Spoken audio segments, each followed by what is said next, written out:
বার্তা এক নজর। বাঁশবেড়িয়াতে নিখোঁজ যুবকের সন্ধানে হলো পুলিশ, কুকুর ও গঙ্গায় তল্লাশি। পুলিশ সূত্রে জানা যায়, মগরা থানার অধীনে বাঁশবেড়িয়া মহাকালীতলার যুবক গত 18 তারিখ পরিবারের সকলে দীঘা থেকে ফেরার সময় বাঁশবেড়িয়ার এক যুবক একাধিকবার ফোন করে অভিযোগ করে তার ভাই বলে স্থানীয় একটি ক্লাবে ডেকে নিয়ে যাবার পর থেকে নিখোঁজ। পরিবারের পক্ষ থেকে থানায় অভিযোগ করার পর পুলিশ তদন্তে নামে।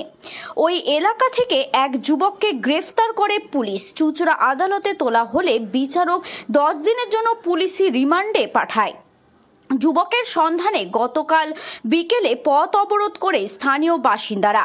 আজ বেলা হতেই পুলিশের পক্ষ থেকে গঙ্গায় নামানো হয় সিভিল ডিফেন্সের কর্মীদের। বোট নিয়ে চলেছে গঙ্গায় তল্লাশি। অন্যদিকে নিখোঁজ যুবক ও যেই ক্লাবে ডেকে নিয়ে যাওয়া হয়েছিল লক্ষণকে এবং গঙ্গার ধারে পুলিশ কুকুর দিয়ে তল্লাশি চালায়।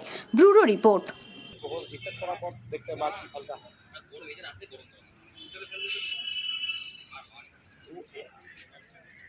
डिप्टी मेयर है वहाँ चंद्रनगर का।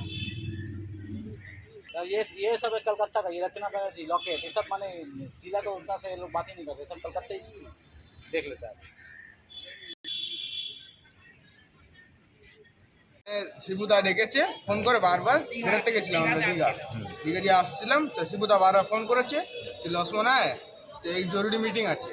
তো দাদা বললো কি ফ্যামিলিকে নিয়ে যাবো, তো বলে ফ্যামিলিকে নিয়ে যাস না, তুই একা আয়, তুই আর সঞ্জয় মিলে আয়, ঠিক আছে। তা শিবুদা ওই দিকে দিয়ে নিয়ে গেছিলো। কোথায় নামলো দাদা? হ্যাঁ, কোথায় এসে নামলো? রানীকুটির সামনে নামলো। আচ্ছা, নেমে আবার শিবুদা, সঞ্জয় দা আর লক্ষ্মণ দা হ্যাঁ, 3 জনা নিয়ে গেছে, ঠিক আছে। আর সঞ্জয় দাকে বলছে কি তুই বাইরে থাক, তুই যাস না ভিতরে, মিটিং আসবে যদি। তো দাদাকে 8 ঘন্টা দিয়ে মিটিং চলছিল।